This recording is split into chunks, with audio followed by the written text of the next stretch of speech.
Hello guys मु आपनकर Khordha rider 2.0 स्वागत करछि आज वीडियो रे। जय जगन्नाथ।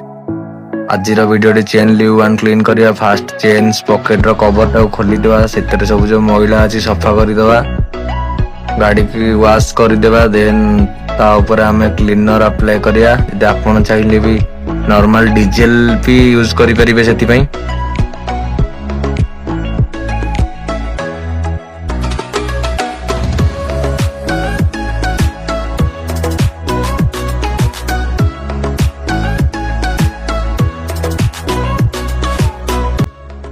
वीडियोटा बड़ हो किसी क्लिप मु काटी देछि, କିନ୍ତୁ गाड़ी मोर सफा है पूरा क्लीन हो गला।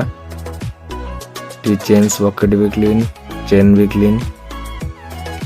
गाड़ी आम घर पिंडा ऊपर को उठे दौची, ऊपर नहीं कि ल्यूब करिया।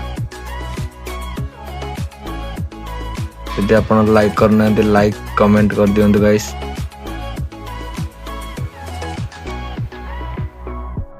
गाइस वीडियो रे कौन कमी अच्छी टिके भी कहतु।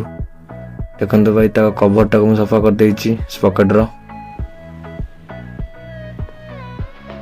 देखो गाइस के ल्यूब मारुछि फ्रंट रे, last back lube. Camera quality टिके खराब अछि गाइस, भलर देखि परिबेनी। देखो गाड़ी पूरा सब कर देके हमर थुआ आइछि। संध्या बेले ताको नै के मो गैरेज रे चेन टाइट मार देबी। देखो पांथर को भी मु सफा कर देइतिली सकाळे। पांथर वीडियो बनैनी। चेन्स पॉकेट देखो पछटा पूरा जलुची गाइस। यदि आपण मानको वीडियोटा भल लागी लाइक कमेंट शेयर भी कर दियंतु गाइस। जय जगन्नाथ।